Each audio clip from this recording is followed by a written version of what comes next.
Bom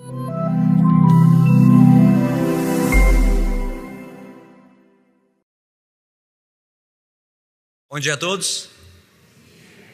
Uma alegria abrir as portas desta casa para recebê-los para a última manhã teológica do ano, para um assunto tão especial e caro do meu coração, confiança que podemos e precisamos ter na palavra de Deus. Creio que não é apenas um dos assuntos mais importantes da nossa caminhada cristã, mas um dos assuntos mais importantes do momento que vivemos na igreja brasileira, resgatarmos a nossa confiança plena na palavra de Deus. Deus já nos abençoou mais cedo, vamos continuar ouvindo a sua voz. Abra comigo a sua Bíblia, na segunda carta de Paulo a Timóteo, capítulo 3,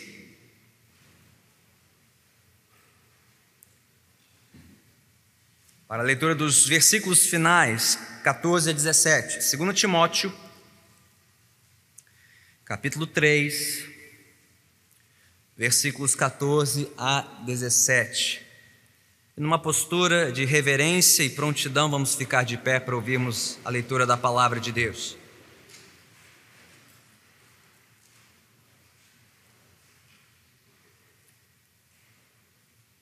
Diz assim a palavra do Senhor, registrada na segunda carta de Paulo a Timóteo, capítulo 3, versículos 14 a 17.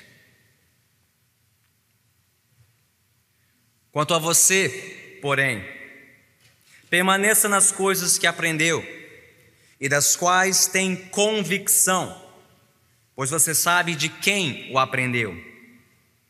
Porque desde criança você conhece as sagradas letras, que são capazes de torná-lo sábio para a salvação mediante a fé em Cristo Jesus.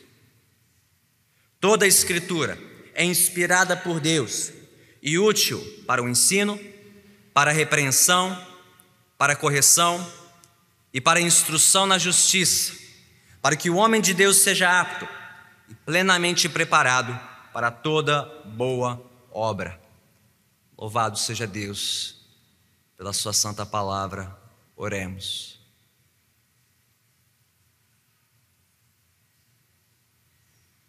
Amado e soberano Deus, tua palavra é martelo que despedaça a rocha, é espada afiada, capaz de separar até mesmo juntas e medula, alma e espírito. A palavra é lâmpada que ilumina o nosso caminhar, é luz que esclarece a nossa mente, é fogo que aquece o coração, é fonte inesgotável a transbordar para saciar o mais sedento dentre os homens. Senhor, permite-nos beber desta fonte nesta manhã, aquecer as nossas almas, instruir as nossas mentes, sermos discernidos pelo Senhor, aprumados por Ti, quebrantados também, alimentados pela Tua santa voz, na Tua santa palavra. Abençoe o restante desta manhã de reflexão, de meditação, que saímos daqui encorajados, confrontados, desafiados, capacitados por Ti para sermos o povo da palavra, o povo do santo livro, o povo que vive para a glória da palavra encarnada, o verbo vivo, Jesus Cristo, a quem seja glória para todos sempre. Amém. Podemos sentar.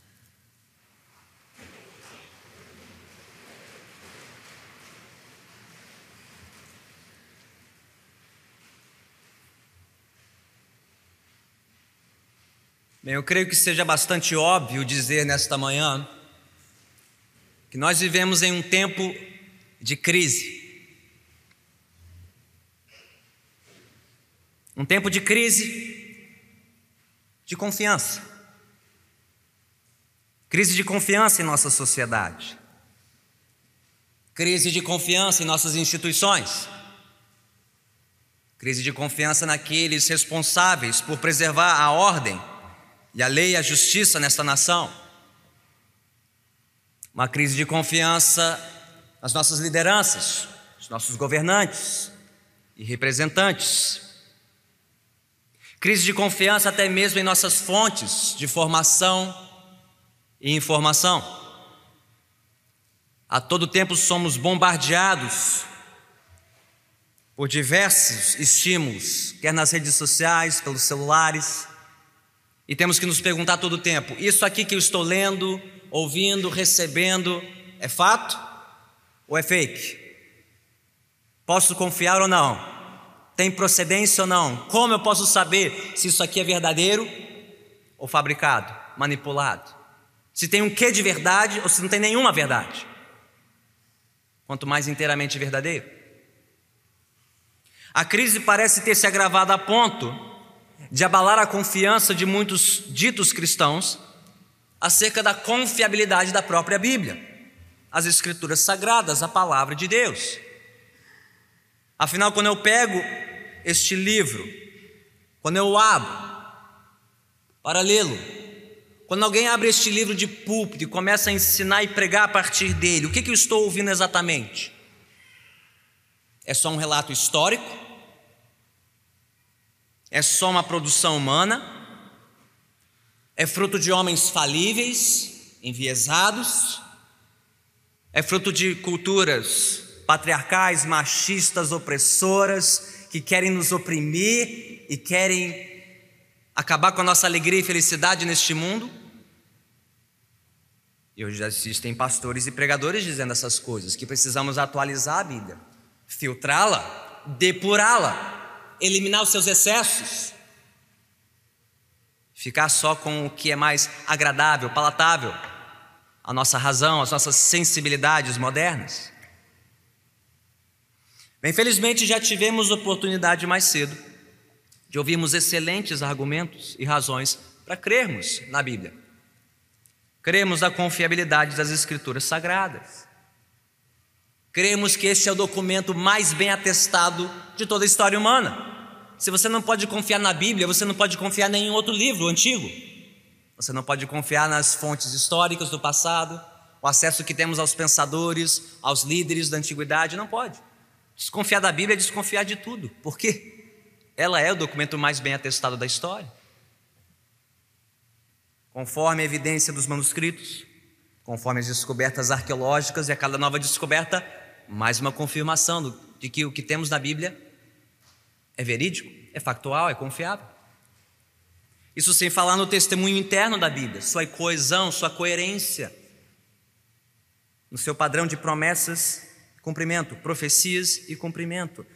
Tudo está bem amarrado, tudo está bem orquestrado, porque é fruto não de mentes humanas, mas de uma mente divina, de um único autor celestial. E poderíamos gastar muito mais tempo aqui, falando sobre outras, muitas razões para crermos na confiabilidade da Bíblia. Mas no tempo que nos resta, eu gostaria de responder outra pergunta. Não mais importante nem menos importante, mas uma pergunta mais prática, mais relacionada ao nosso dia a dia. Como demonstramos a nossa confiança na confiabilidade da Bíblia? Como fazemos isso na prática? Que posturas práticas podemos e devemos adotar que mostram que realmente confiamos na Bíblia? Pense comigo numa bicicleta. Você pode olhar para a bicicleta, estudar a sua engrenagem, a engenharia por trás desta invenção. Pode estudar quem fabricou, de quais materiais essa bicicleta foi feita, se ela tem uma estrutura confiável, se ela é de boa procedência, se ela não vai desmontar no momento que você sentar sobre ela, como operá-la para que você possa andar com segurança na bicicleta. Você pode estudar uma bicicleta de diversos ângulos, mas em determinado momento só uma maneira de saber se ela é confiável e de pôr à prova a sua confiança na bicicleta é fazendo o quê? é montar na bicicleta e começar a andar na bicicleta. E aí que você vai descobrir na prática se ela é confiável ou não. Bem, esse é o espírito dessa segunda palestra da manhã. Já estudamos as Escrituras de alguns ângulos, vimos que ela é confiável, mas é hora de andarmos. Não só ficarmos parados olhando para a Bíblia, mas andarmos, avançarmos a nossa jornada sob a firme estrutura, o firme fundamento da palavra de Deus. Então, me preparar para esta manhã, eu pensei em algumas maneiras em que podemos demonstrar na prática a nossa confiança na confiabilidade das Escrituras. Quem me conhece há mais tempo sabe que eu lutei para encontrar 3 pontos. Eu não consegui resumir em 3, vai ser 3 ao quadrado, 9, para dizer que eu não fugi da regra de 3. 9 maneiras em que podemos demonstrar a nossa confiança na confiabilidade das Escrituras. Número 1. Como eu posso demonstrar que confio na Bíblia? Crendo na Bíblia. Isso não parece muito prático, mas é o primeiro passo. Antes de você montar na bicicleta, você tem que crer que ela não vai desmontar. Antes de você seguir com a palavra, você tem que crer que ela é a palavra de Deus. Nossas convicções sobre a Bíblia formam o alicerce invisível, mas indispensável da nossa caminhada cristã. Afinal de contas, é por intermédio das Escrituras que temos conhecimento acerca de Deus e de tudo mais que necessitamos para uma vida piedosa. Portanto, é necessário primeiro crer no que a própria Bíblia diz acerca de si mesma. O que a Bíblia diz sobre a Bíblia? Bem, nós ouvimos o que Paulo disse agora há pouco, não? Toda a Escritura é inspirada, literalmente soprada por Deus. É que nem um barco à vela, que só pode sair do lugar se o vento soprar, içar as velas, iniciar o movimento da embarcação. Ou pense até numa imagem mais elementar. Você sabe como o som da sua voz é produzido? Ar tem que passar e fazer reverberar suas cordas vocais. Sem sopro, não há reverberação, não há voz. O que o ar representa para a nossa voz, o sopro de Deus, o Espírito Santo representa para a palavra de Deus. Deus soprou e ouviu-se sua voz. O Espírito moveu homens santos no passado para registrar essas palavras. Pedro, colega de Paulo, disse isso lá na sua segunda carta, no capítulo 1, versículos 20 a 21, que nenhuma profecia, nenhuma escritura é fruto de inspiração humana, mas homens santos foram impelidos, movidos pelo Espírito Santo para registrar essas palavras. Toda a escritura é inspirada, soprada por Deus. Não, Paulo não disse que toda a escritura é inspirada. Tem uns pastores muito espertinhos que dizem, não é toda a escritura inspirada, é toda a escritura que for inspirada, sugerindo que tem escritura que é inspirada e outra que não é inspirada. Mas aí surge a pergunta, como saberemos?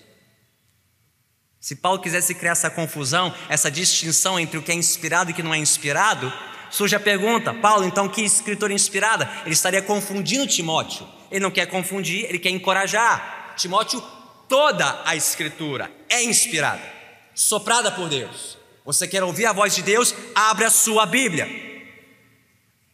Ela é a voz do próprio Deus para o seu povo. Deus fala conosco aqui.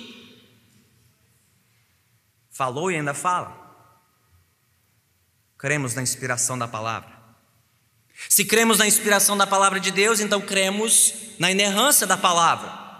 Ela foi soprada e inspirada por um Deus infalível, que não pode errar. Consequentemente, quando ele falou por meio destes homens, ele falou de maneira inerrante. Ah, mas Pedro, autor de algumas cartas, errou. Paulo foi um pecador, ele se disse o pior dos pecadores. Sim, Deus usou homens falíveis, mas de maneira infalível, ao inspirá-los para registrar essas palavras. Então, matéria-prima humana dos autores bíblicos não depõe contra a inerrância das Escrituras. Sim, Deus só tinha pecadores para usar, para escrever a Bíblia. Mas ao fazê-lo, ele os usou de maneira inerrante, infalível. O salmista diz isso no Salmo 19:7: a lei do Senhor é perfeita, irretocável, infalível, inerrante.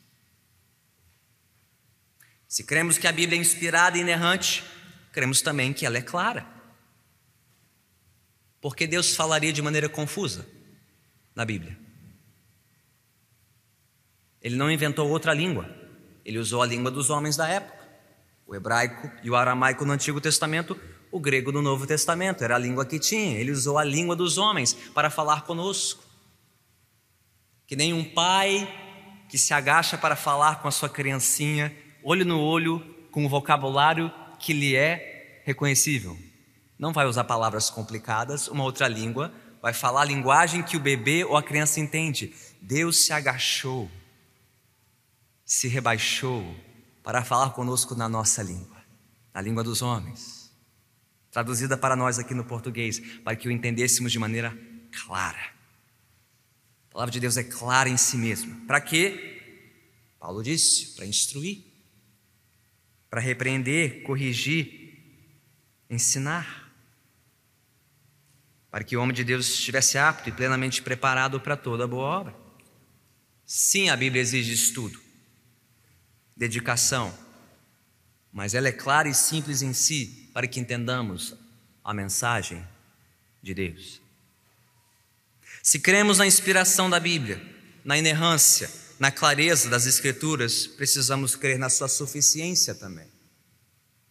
Não, a Bíblia não nos diz tudo o que gostaríamos de saber, ou podemos aprender por meio de outros livros, mas a Bíblia diz tudo o que nós precisamos saber para vivermos vidas santas e piedosas. Ela é suficiente para efetuar os propósitos de Deus em nossas vidas e nos fazer prosperar segundo a vontade de Deus. E se tudo isso for verdadeiro, que a Bíblia é inspirada, inerrante, clara, suficiente, então, gente, ela é poderosa. Ela é poderosíssima. É a coisa mais poderosa do universo. Como Deus criou o universo, Ele falou. Como Deus sustenta o universo? Pela palavra. Como Deus salva vidas?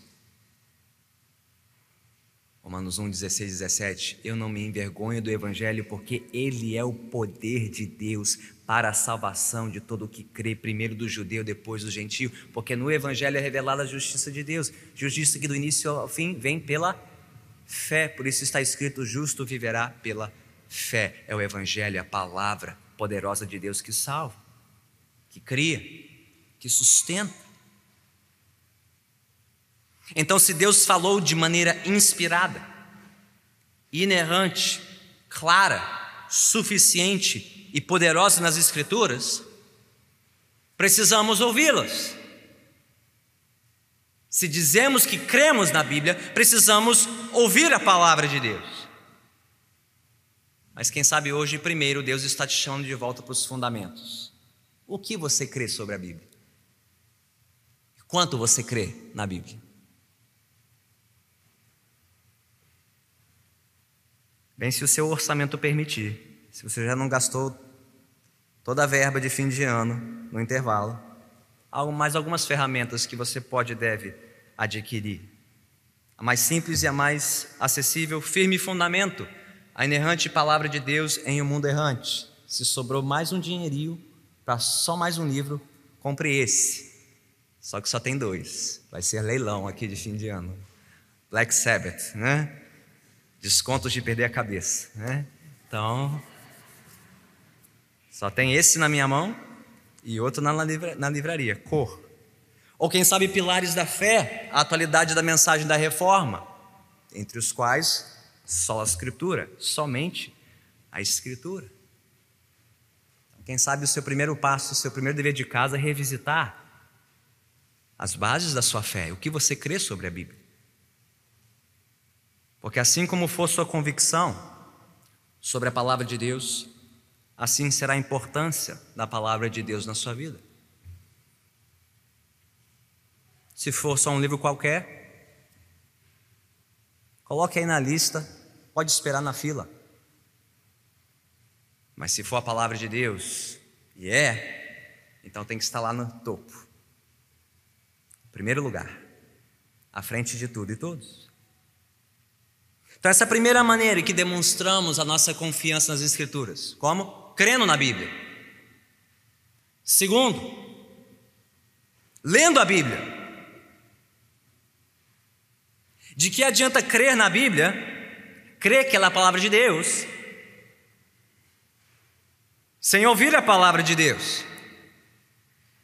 Você crê que Deus fala neste livro?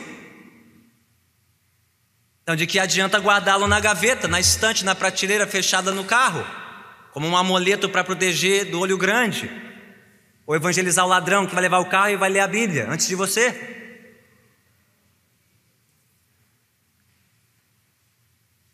Ora, nós demonstramos a nossa crença na palavra lendo a palavra de Deus. Não há substituto. A vitalidade, a integridade, a permanência de toda a vida cristã depende da nutrição contínua da palavra de Deus. Salmo 1, na cabeceira do saltério, o inário oficial do povo de Deus. Como é feliz o homem que não segue o conselho dos ímpios, não imita a conduta dos pecadores, nem se assenta na roda dos zombadores. Ao contrário, sua satisfação, seu prazer está na lei de Deus e nela medita dia e noite.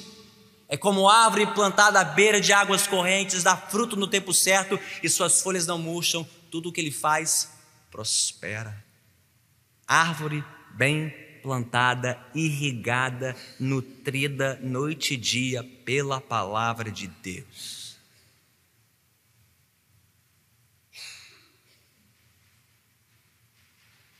O Timóteo, permaneça nessa palavra. Você aprendeu desde criança. Não saia daqui, Timóteo. Conheça este livro, pregue o livro, ensine o livro. Mas não, você não pode falar de um Deus e viver com Deus cuja palavra você desconhece, cuja palavra você ignora, cuja palavra você menospreza. Você não pode dizer que conhece a Deus sem conhecer a sua palavra. Deus não está mudo. Talvez você esteja surdo. Não está ouvindo a voz de Deus.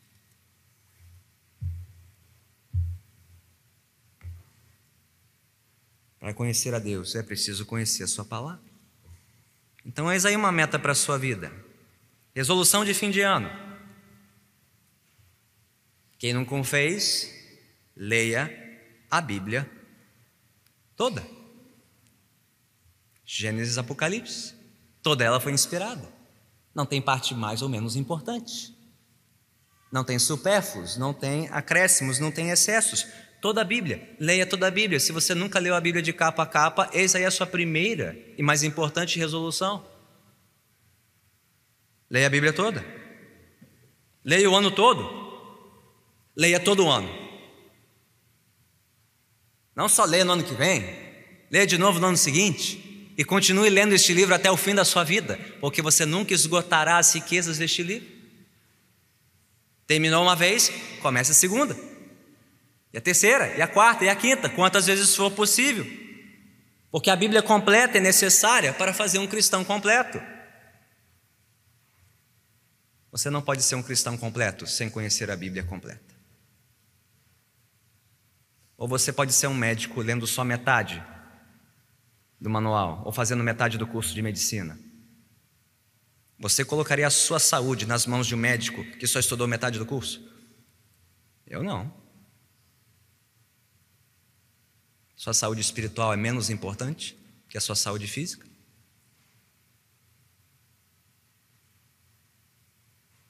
Então, se você ainda não fez, adote um plano de leitura bíblica para si.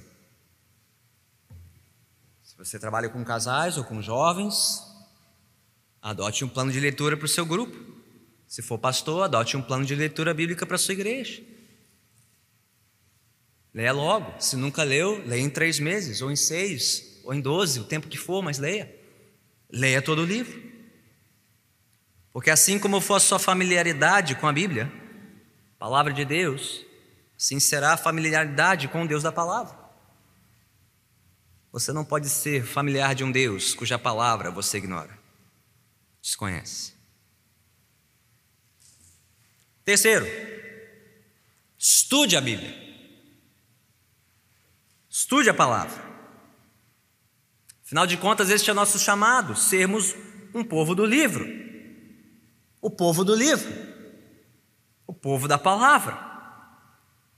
Nós já fomos conhecidos no passado, gente. Você sabe como os protestantes chegaram aqui em ondas maiores no século XIX? Eram comportores de Bíblia.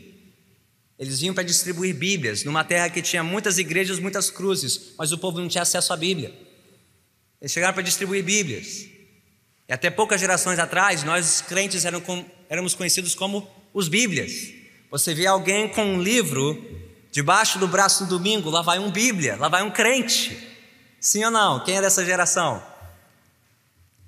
Hoje você pode ir para uma igreja, gastar 3 horas num templo, ninguém tem Bíblia, ninguém abre a Bíblia, ninguém lê a Bíblia, muito menos prega a Bíblia. Como diria o Boris Casoy, isso é uma vergonha. Uma vergonha.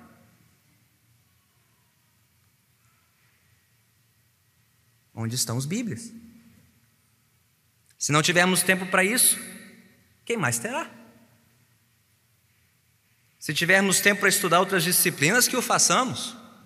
Psicologia, pedagogia, administração, economia, química, física. Que seja. Mas se você não tiver tempo para tudo, tenha tempo para isso. Estude a palavra de Deus. Conheça este livro. Faça dele a sua vida. Moisés, ao se despedir do povo de Israel, comissionar o povo para ocupar a terra, lá em Deuteronômio 32 disse: guarde estas palavras, porque elas são a sua própria vida.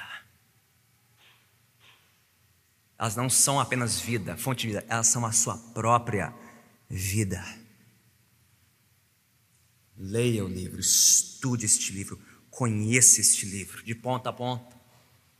Conheça a história das Escrituras, do início ao fim, este grande enredo que começa num jardim e termina numa cidade. E quer nos dizer como nós vamos do paraíso para o novo paraíso, como chegamos de um jardim a uma grande cidade, de Gênesis 1 a Apocalipse 22. Tudo que está entre uma coisa e outra, desde a criação e a queda, o chamado dos patriarcas, o êxodo, a travessia do Sinai, a conquista da terra prometida, os juízes da antiguidade, uma monarquia unida depois dividida, o exílio, o retorno, o período interbíblico, o nascimento e o ministério de Cristo, a igreja primitiva, novos céus e nova terra. Conhecer a história da Bíblia não só como recortes, historinhas tiradas do seu contexto, mas como uma única história que tem início, meio e fim. Conhecer toda a riqueza da topografia das Escrituras, entender suas narrativas, suas profecias, seus ditos de sabedoria, sua poesia, os evangelhos, as cartas, o Apocalipse.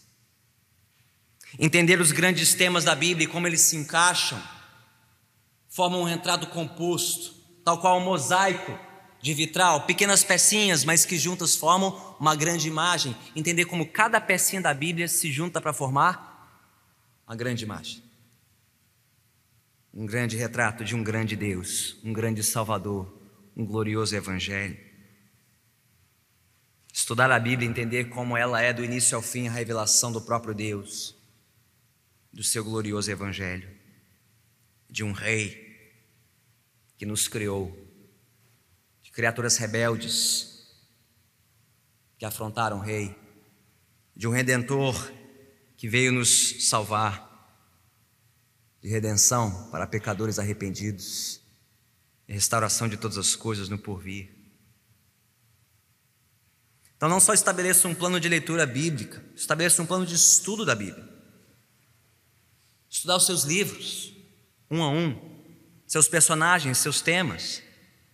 Fazer isso sozinho, fazer isso em grupos, formar grupos de estudo bíblico, com outros jovens, outros casais, outras pessoas da igreja. IBR-MEC.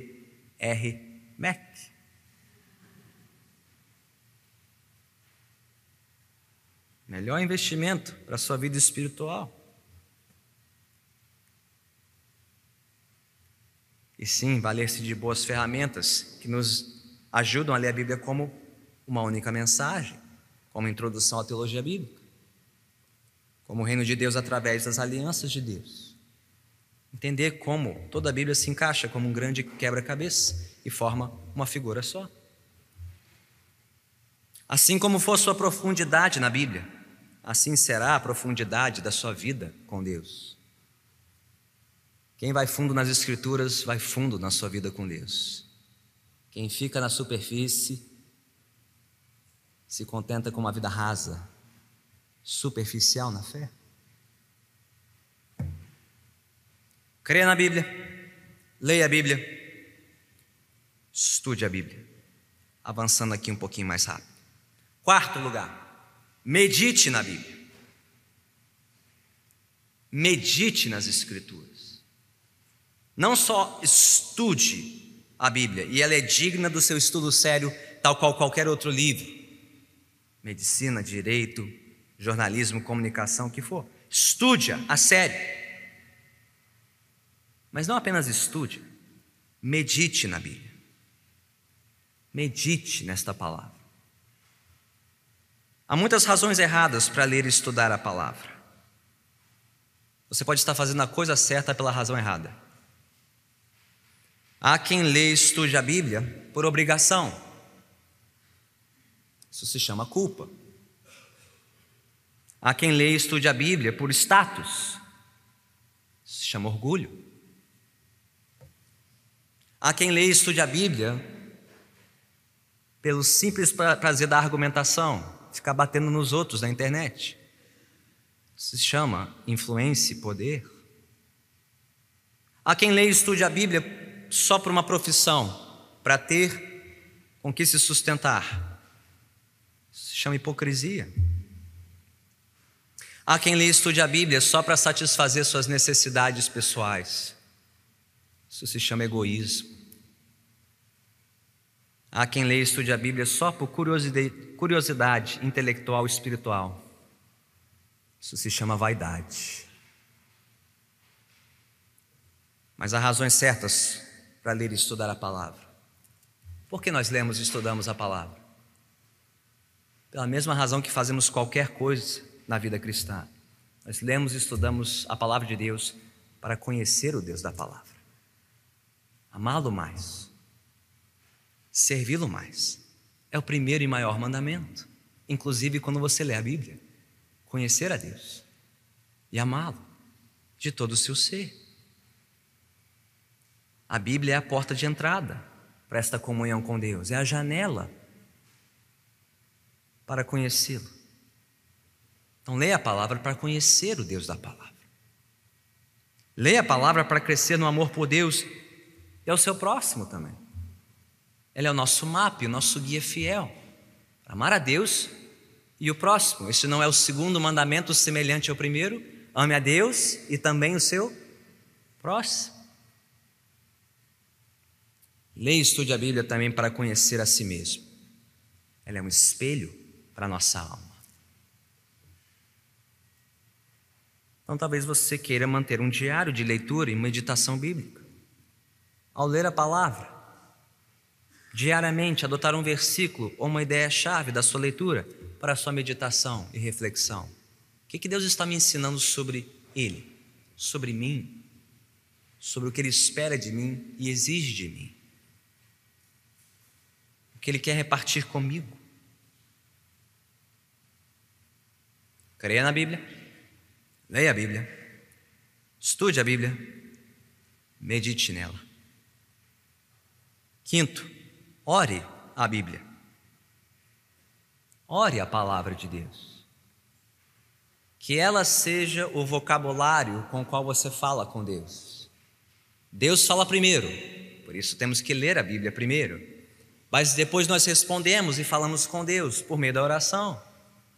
E a nossa leitura da palavra que deve alimentar a nossa vida de oração. A lenha que mantém a fogueira acesa. Não tente fazer as duas coisas divorciadas uma da outra. Ou ler a Bíblia ou orar a Bíblia. Não são as duas coisas.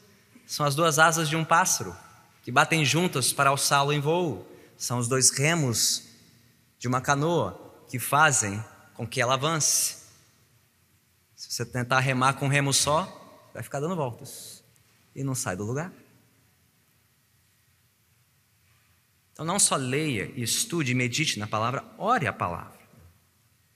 Ore a palavra. Ore conforme aquilo que você aprende na palavra de Deus. É notável que o Salmo 19, que é um dos salmos que mais exalta a palavra de Deus, além do Salmo 119, ele termina com uma oração. Salmo 19, 12 a 14. Quem pode discernir os seus próprios erros? Absolve-me dos que desconheço. Livra-me também dos pecados intencionais, que eles não me dominem. Então serei íntegro e inocente de grande transgressão.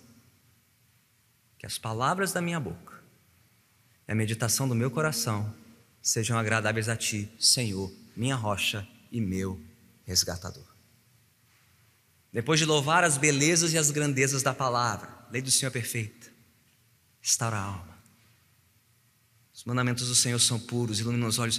Depois de dizer tudo o que ele tinha para dizer sobre a maravilha da palavra, o salmista termina com uma oração. Senhor, mostra os meus erros, limpa o meu coração, livra-me dos meus pecados, os que eu conheço e os que eu desconheço, os acidentais e os intencionais, para que as palavras da minha boca e a meditação do meu coração sejam agradáveis a Ti. Isso não é um livro qualquer, a ser lido, estudado e meditado. Ele é o livro que inspira a nossa oração, a confissão dos nossos pecados, as nossas súplicas, nosso louvor, nossa adoração, a fim de que tudo no nosso coração e o que flui dele, as palavras que fluem da plenitude do coração, sejam agradáveis ao nosso Deus. Então talvez você queira manter um diário de oração, além de um diário de leitura e estudo bíblico. E lá inclui os seus pedidos por si, pelos outros, pela sua família, pela sua igreja, com base naquilo que você está lendo.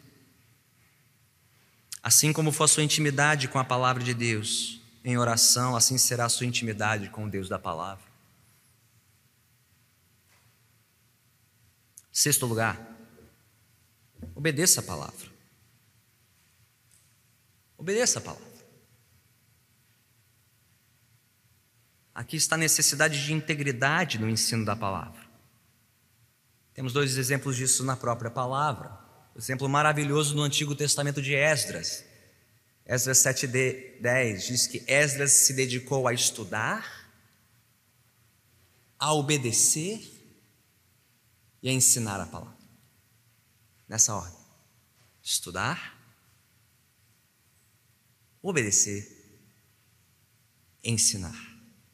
Nunca ensinar o que ele mesmo não entendia e não fazia. Estudar, obedecer, ensinar. Esdras 7:10. Timóteo de novo. Timóteo atenta para a sua própria vida e para a sã doutrina. Porque perseverando nesses deveres você salvará tanto a si mesmo como aqueles que te ouvem. Timóteo, não só a sã doutrina, mas a sua própria vida, sua integridade, sua obediência à palavra de Deus. Está lá em 1 Timóteo 4,16. Do contrário, gente, Jesus já alertou no último dia. Muitos virão a mim dizendo: Senhor, Senhor, em teu nome profetizamos, expulsamos demônios, operamos milagres. E Jesus lhes dirá no último dia: apartem-se de mim, vocês que praticam o mal. Eu nunca os conheci. Operadores de milagres, exorcistas, profetas que falaram em nome de Deus, e ele dirá para eles: saiam daqui, vocês que praticaram o mal. Vocês não obedeceram a palavra, vocês não fizeram o que eu mandei. Partem-se de mim, partem-se de mim. Então estabeleça resoluções e prioridades aqui. Estude, vá fundo, mergulhe fundo nas Escrituras. Mas não saia ensinando para os outros o que você ainda não está praticando e fazendo. Não seja médico dos outros e não de si mesmo.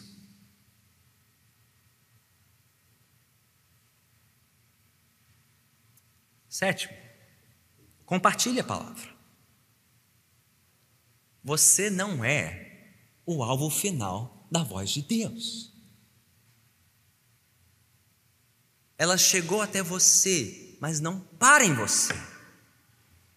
Você não é o suprassumo do alvo da salvação de Deus. Não, você só é a próxima pedra juntada no grande santuário que é a igreja.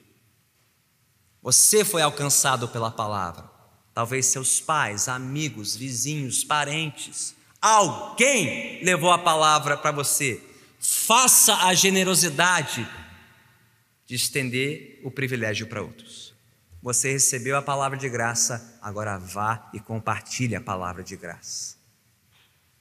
Seja um instrumento da palavra para os seus filhos, para os seus parentes, vizinhos, colegas de estudo e trabalho. Nós estamos aqui neste mundo para ouvirmos a voz de Deus, a sua palavra, e levarmos adiante a sua palavra. Ela não para aqui, não para nessa geração, não para nessas quatro paredes. Deus quer ser ouvido onde ele ainda não foi ouvido. Conhecido porque ainda não o conhece. Como conhecerão se não há quem pregue, leve a palavra? Jesus em vida disse: foi para isso mesmo que eu vim. Queriam ver mais milagres e sinais. Jesus disse: eu vou para outras cidades, porque eu preciso pregar para eles também. Para isso eu vim, tornar a palavra conhecida. Para isso Deus prometeu o seu poder. Atos 1:8: e vocês receberão poder ao descer sobre vocês o Espírito Santo e serão minhas testemunhas, mensageiros. Vão, levem a palavra. Timóteo, pregue a palavra. Conheça a palavra, pregue a palavra. Então junte-se a mais algumas pessoas para levar adiante a palavra. Não os cristãos na escola, na faculdade. Novos cristãos se ajuntando à igreja. Cristãos mais maduros que podem te ajudar a levar adiante a palavra. Compartilhem tempo de qualidade ao redor da palavra. Fortaleçam-se para que possam levar adiante a palavra com conhecimento, entendimento e unção. E assim como for seu compromisso com a palavra de Deus, assim será seu compromisso com o Deus da palavra. Compartilhe, evangelize. Mas oitavo, discipule pela palavra. É o mesmo instrumento, é o mesmo caminho que você evangeliza um perdido e discipula um salvo. É pela palavra. Esse é o nosso alvo aqui, formar discípulos de Cristo. Essa é a grande comissão, não é apenas ir para onde, fazer o quê? É o id. Id para onde, fazer o quê? O id não é a grande comissão. A grande comissão é fazer discípulos. Vão, façam discípulos de todas as nações, batizando-os em nome do Pai, do Filho e do Espírito Santo, ensinando-os a obedecer tudo o que eu lhes ensinei. Eu estarei com vocês até o fim dos tempos, ensinando a obedecer tudo que eu ensinei. Como nós podemos fazer discípulos sem ensinar pessoas tudo o que Jesus ensinou? E não só para que elas saibam, mas para que obedeçam. Essa é a missão. É levar a palavra, fazer discípulos de Jesus pela palavra, para que esses discípulos tenham suas mentes renovadas, suas vidas transformadas e conformadas à vontade de Deus. Romanos 12, 1 e 2. Rogo-lhes pelas misericórdias de Deus que apresentem os vossos corpos em sacrifício santo e agradável a Deus, porque esse é o seu culto racional. Não se amoldem ao padrão deste mundo, mas sejam transformados pela renovação da sua mente, para que possam comprovar e experimentar a boa, agradável e perfeita vontade de Deus. Como pessoas não se amoldam ao padrão deste mundo, não se amoldam às ideologias diabólicas e malignas deste mundo, como elas podem ter suas mentes renovadas, suas vidas transformadas e conformadas à vontade de Deus, é pela palavra. Então juntem-se com outros crentes, novos, antigos na fé, estudem a palavra juntos, gastem tempo juntos, estudando o que é o verdadeiro discípulo de Jesus. Estudem Marcos. O que é a verdadeira vida cristã, leiam 1 João ou Filipenses. O que é uma igreja saudável, estudem Efésios, 1 e 2 Timóteo. As alianças e os propósitos de Deus, leiam Gênesis. O que é viver no temor do Senhor, estudem Provérbios, Eclesiastes. Os mandamentos do Senhor, estudem o Decálogo.